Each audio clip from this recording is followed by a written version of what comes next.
I immediately put up a temporary closure sign at my diner and headed towards the apartment where my son and his wife lived.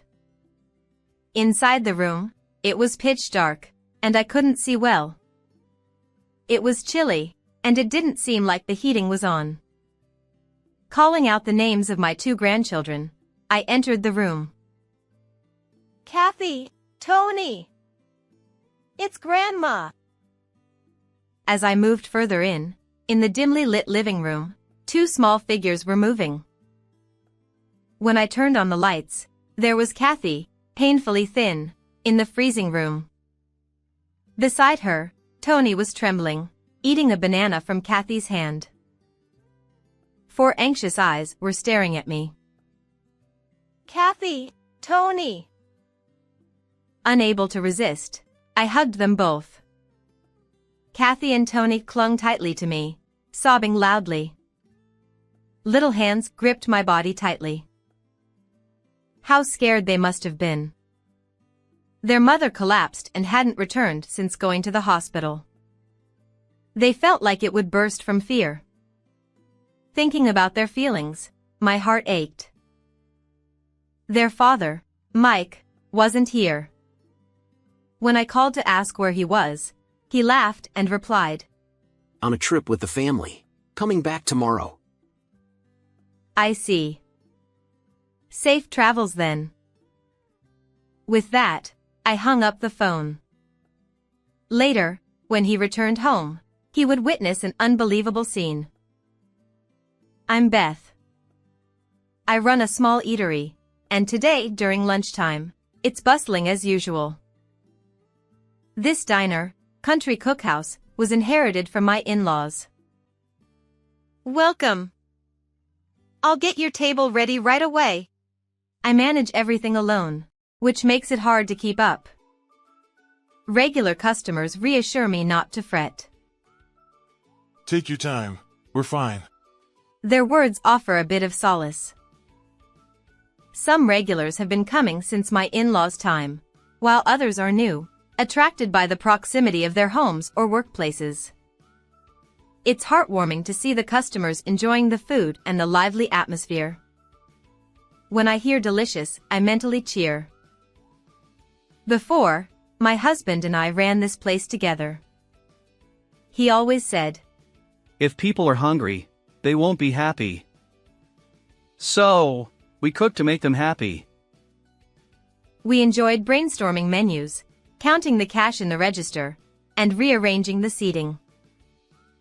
Those were the days, continuing until our son Mike was born and grew up to high school. But around the time Mike was a sophomore, my husband passed away in an accident. It was incredibly tough, and I even considered closing the diner. Mike had university entrance exams ahead, so I couldn't rely on him to help with the diner. I couldn't imagine managing it alone. That's when one of our regulars said, "We're waiting for you," with a gentle smile. Seeing that smile, I felt like I could give it a shot on my own. It'll be okay, I'll manage somehow. I consulted acquaintances and my still living in-laws, and downsized to a scale I could handle alone. After 3 months since my husband's passing, Country Cookhouse embarked on a fresh start. Mike also successfully passed his university entrance exams and decided to attend his first choice school. It's far from home, so I want to live on my own. Sure, that's fine. Let's go check out some places soon. I always tried to accommodate Mike's requests as much as possible. This was because both my husband and I were always tied up with the diner since Mike was young, and we rarely had time for him. The diner was thriving, and we couldn't neglect it either. Even after closing time, my husband would stay back at the diner for preparations. I would return from the diner, cook dinner, and wait for my husband while taking care of Mike. Is Dad still working today? I remember him asking that every night when he was still small. His lonely expression is still vivid in my mind. I wished we could have sat together as a family of 3 around the dinner table more often, but it happened only once or twice. I felt guilty for making Mike feel lonely all this time. I want you to learn what you want and pursue what you want to do with all your heart. I told him before his university entrance exams and the day before he moved. Mike just nodded slightly, looking somewhat downcast. He didn't say anything more. Even after he started living on his own, I managed the small diner by myself. We didn't need to rely on scholarships or loans for university tuition, as we had enough savings. The 4 years Mike spent as a university student passed by in a flash. Throughout that time, I continued running the diner alone. When Mike graduated from university and started working as a full-fledged employee, I pictured him in a suit and tie heading off to work. Seeing that image, I couldn't help but smile to myself, thinking about how much he had grown from that small boy he once was. Furthermore, he already had a girlfriend, who he was already dating with marriage in mind. When Mike introduced her to me, I was so surprised that my eyes nearly popped out. Mike's girlfriend, Rachel, was stunningly beautiful, almost like a magazine model. Nice to meet you. I'm Rachel. I've been dating Mike.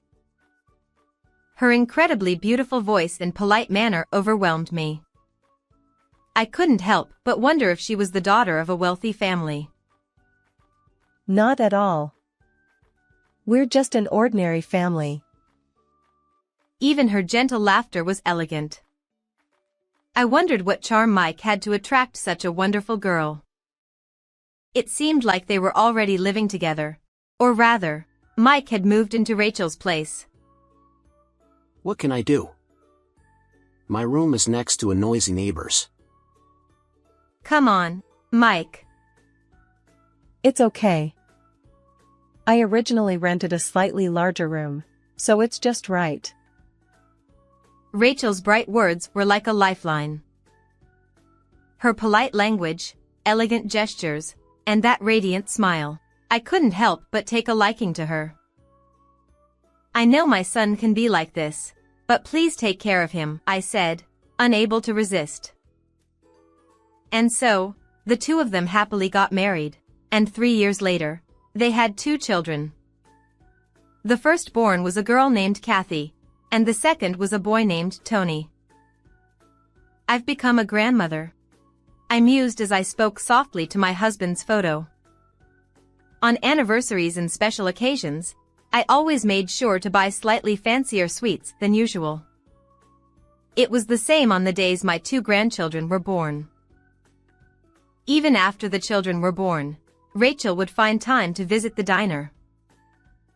Hello, mother-in-law. Oh, welcome. Rachel, what about your work? Since the children were born, I switched to a job I can do from home. Well, it's an age where such things are possible. I marveled, looking back and forth between young Kathy and Tony. Even these small children would grow up eventually and stand on their own, just like Mike. Thinking about it made children seem even more mysterious and fascinating. As my wrinkles increased, Kathy had grown into an elementary school student without me even noticing. Kathy, how old are you now? I asked one day when she came to the diner. I'm 6 now, and I'll be 7 on my next birthday. She replied with such a mature answer that it was hard to believe she was still in elementary school. She must take after her mother, Rachel said, mentioning how helpful Kathy was with her younger brother. They don't even fight, they get along so well.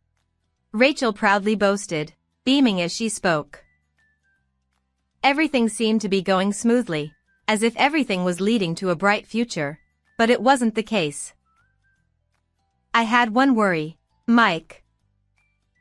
He had a personality that couldn't stick to a job for long. He quit the company he joined right after graduating from college in less than 6 months. There's too much to do. It's not worth the pay. Then he found another job. But he left this one too within 3 months. I can't do what I want, and it's impossible without remote work these days. If you keep changing jobs like this all the time, you won't achieve anything. It's not my fault. It's because of the bad economy. He'd always find some excuse to quit whenever something didn't suit him. Seeing him like this, I just shrugged my shoulders. If you're not working, then you must be taking care of Kathy and Tony, I assumed. Huh? No, I'm not.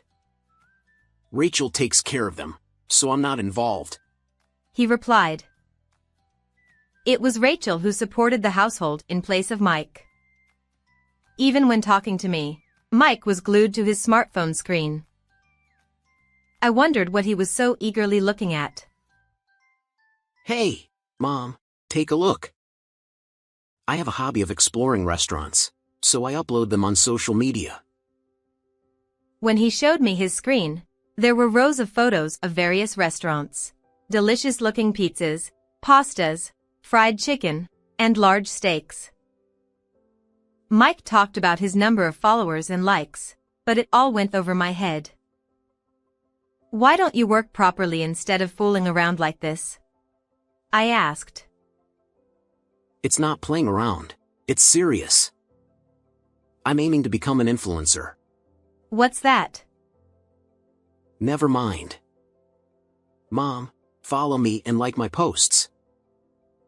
I don't understand that. Give me your phone.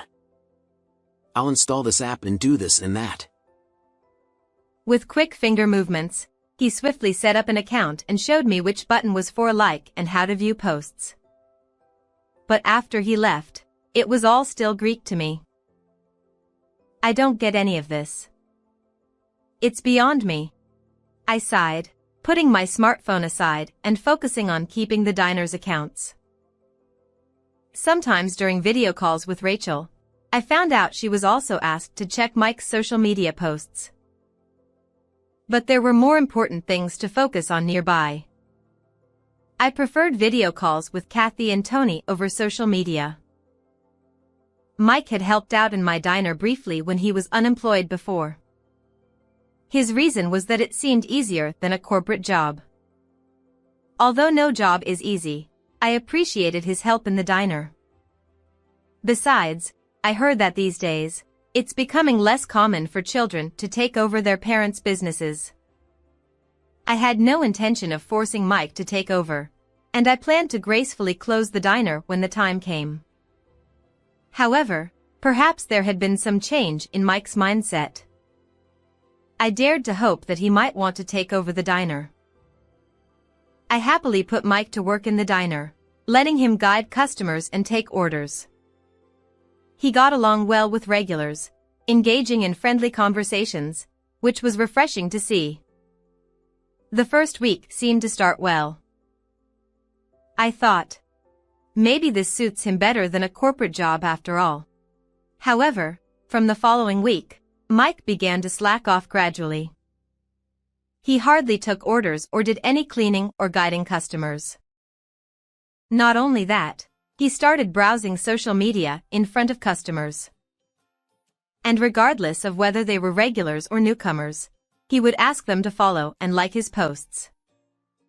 The next day, Mike didn't show up for work, even though it was his scheduled shift. Mike, where are you? Are you off today? I'm quitting that job. It's tougher than I thought. From then on, he didn't answer my calls no matter how many times I tried, and I ended up running the diner alone as before. Eventually, Mike stopped coming to the diner altogether within 10 days. Since then, he focused more on social media than anything else. On the other hand, Rachel seemed to be juggling multiple jobs lately, sacrificing her sleep. I worried she might collapse someday, but Mike showed no signs of concern. He didn't even think about giving up his restaurant tours and social media posts. During our occasional video calls, Rachel let slip her true feelings. I just wish he could earn a bit more, she said, sounding unusually dejected, her shoulders drooping. Her lovely smile had vanished, and her usually clear voice sounded somewhat hoarse. Mike, as usual, continued his restaurant tours and rarely stayed home. When I reproached him, he always said the same thing. If I become famous and expand my network, it'll lead to something in the future. While I doubted it would really work out, I still listened to his words. But deep down, I also felt a desire to support Mike if he could make a living doing what he wanted. Somewhere in my heart, I harbored the naive thought of letting Mike pursue his dreams.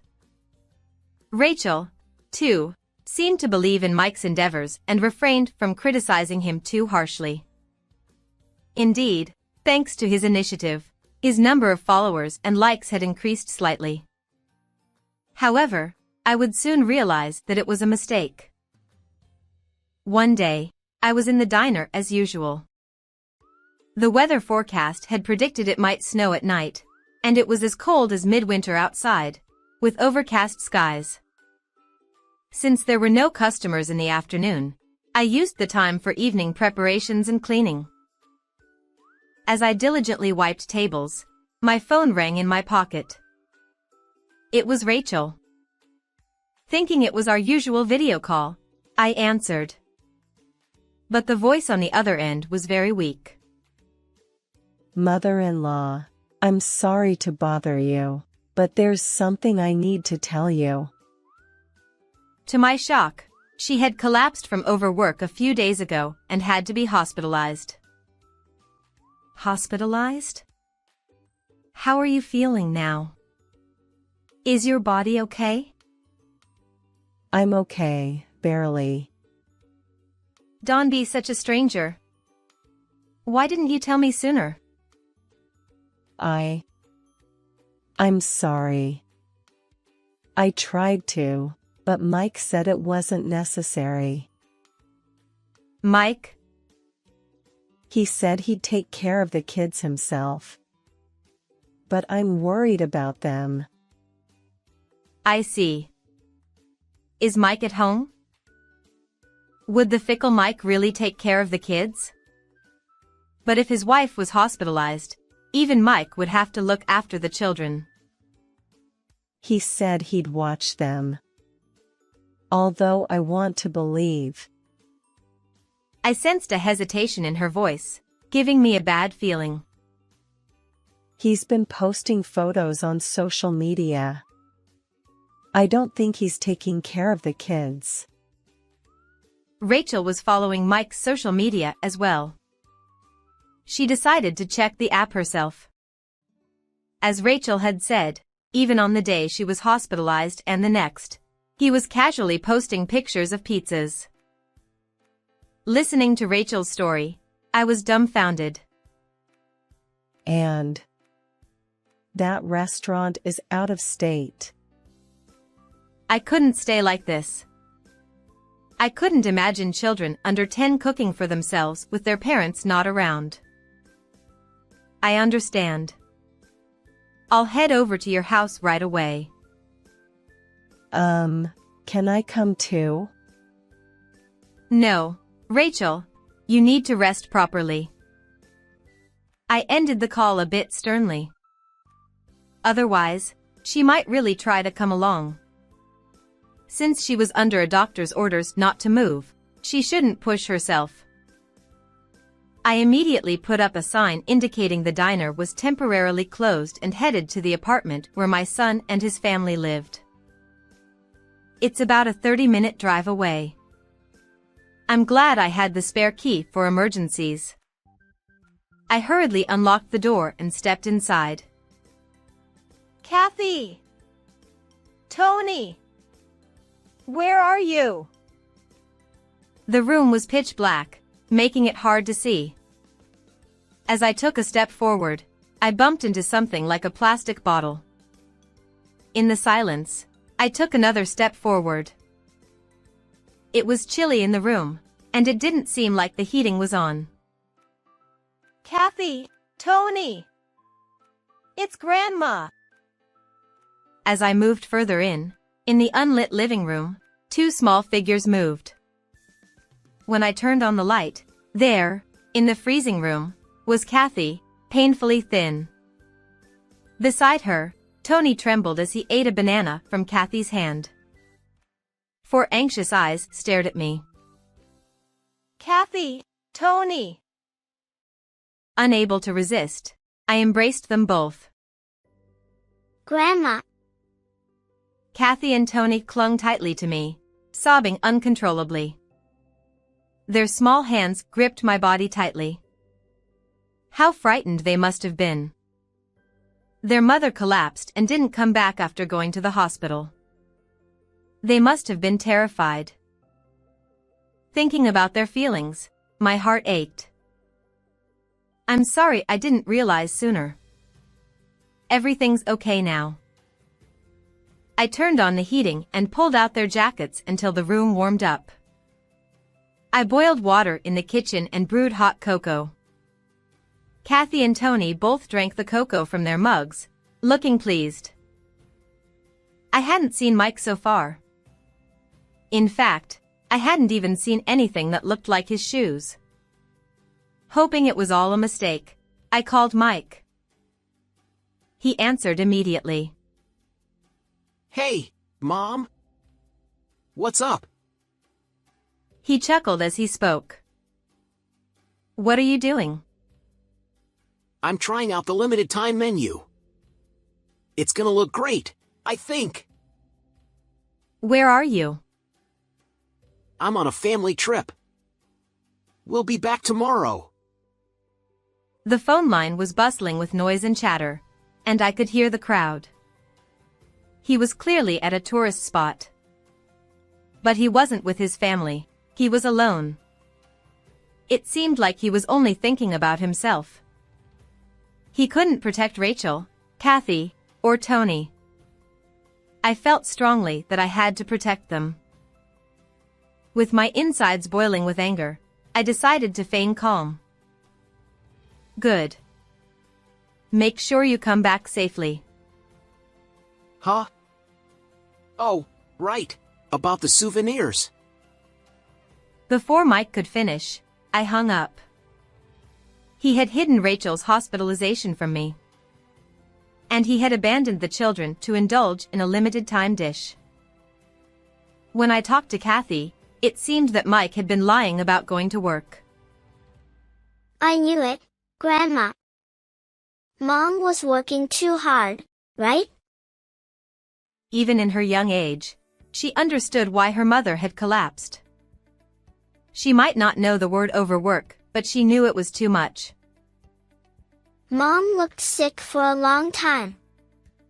That's why I picked some food for Tony from the fridge. What about you? Did you eat anything? No. I endured it. She shook her head vigorously. Her cheeks looked sunken, and she was skinny for a grade schooler. She must not have eaten anything during the days her parents were absent. I want to see my friends because I haven't been to school. But I have to wait for Dad to come back. Kathy's eyes welled up again. You're a brave girl, Kathy. That day, I decided to stay at the apartment. I wanted to cook for the two of them, but the fridge was empty. Ketchup alone wouldn't make an omelet. We have no choice. Let's eat out. What do you two want? Since they were both hungry, they couldn't stop naming various dishes. Eventually, we ended up at a buffet restaurant and ate hamburgers, grilled cheese, cakes, and more. Seeing their smiling faces, I felt relieved. A hungry stomach could dampen anyone's spirits. I remembered my husband's words. When we got home, they fell asleep quickly, their stomachs full. As I watched their peaceful sleeping faces, I thought about Mike. The next day, Mike still didn't come back. I asked Kathy how to check his status on social media.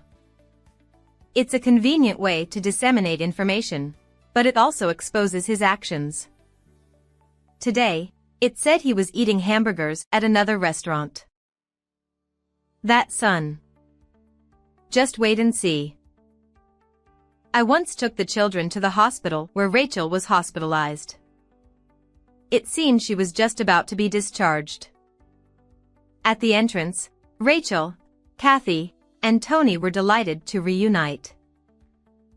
But why are you here?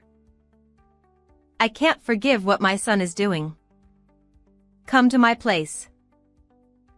But we don't want to cause you trouble. The one causing trouble is us. I'm sorry for what my son did. Then, I whispered a plan. Rachel was surprised for a moment but then decided to act. In the end, Mike returned a week after saying he would come back. However, his returning home was like returning to an empty shell. Huh. What's this? Even this he posted on social media, treating it as material for jokes, which left me dumbfounded. Just minutes after posting, he showed up at my diner. Hey, listen to this. Mom! Rachel and the kids! He started talking as if he couldn't believe it himself. When I got home, there was no one, and nothing. So? It was lunchtime, and many regular customers were in the diner. He enthusiastically began narrating to garner their sympathy. I'm doing my best for my family. But my wife and kids left home even though I'm working hard on social media. Well, that's tough. I listened with a weary heart, but the regulars felt differently.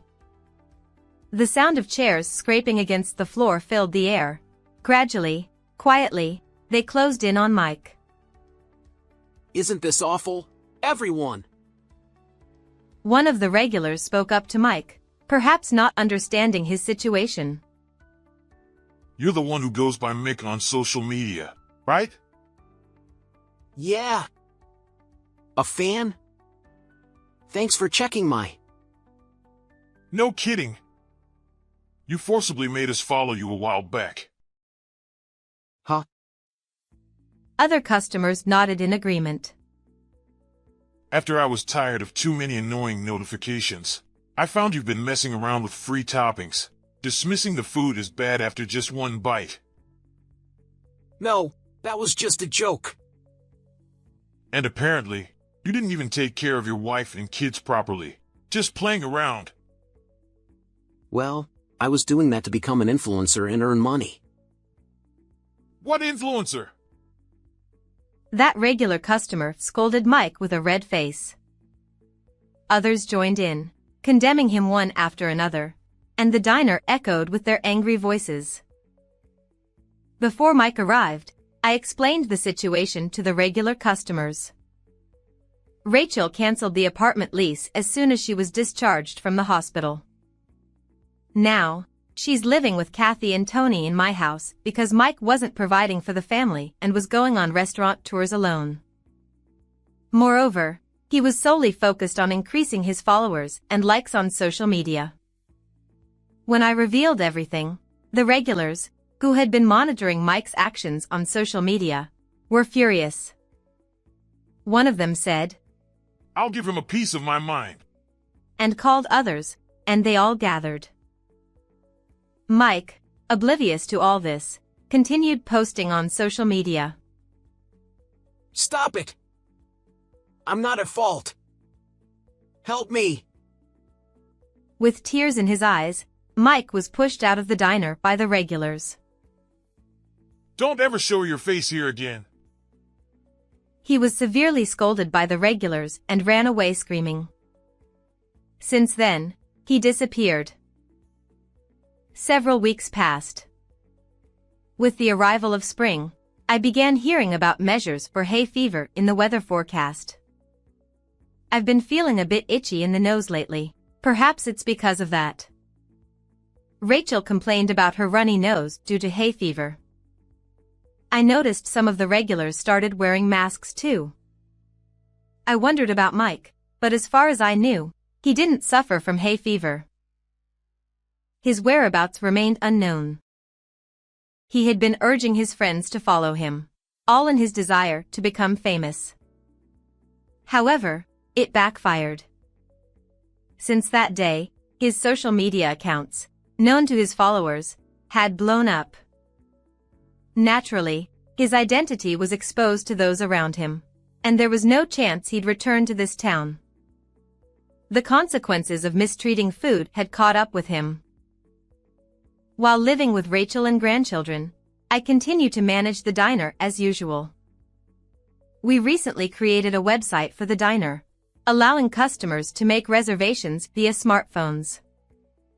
Rachel, being a web designer, found it easy to handle. The website also reflects the spirit of the diner and the values inherited from our parents-in-law, as well as a section about my husband. I've never met my father-in-law, but I guess I could hear. It's a lovely website. Thank you, Rachel. Her contributions don't end there. We've systematized inventory management and sales accounting, making daily bookkeeping much easier. What used to be done manually is now calculated automatically when inputted into the computer. It's quite convenient. Even I, who wasn't used to smartphones, quickly adapted. With the ability to handle reservations over the phone, our customer base has expanded. Kathy starts dropping by the diner after school and handles phone calls confidently. Hello, this is Country Cook House. Yes, are you making a reservation? Even though she's a bit hesitant, she refuses to let me take over, shaking her head confidently. Our recommendation is the fried chicken. It's seasoned with garlic powder and crispy when freshly fried. Watching her respond while looking at her notes captivates the regulars. They're all smitten by her cuteness. I wonder if she'll take over the diner someday. But for now, I'm running the diner as usual, thinking about it. How did you like this story? Please subscribe to the channel. See you in the next video.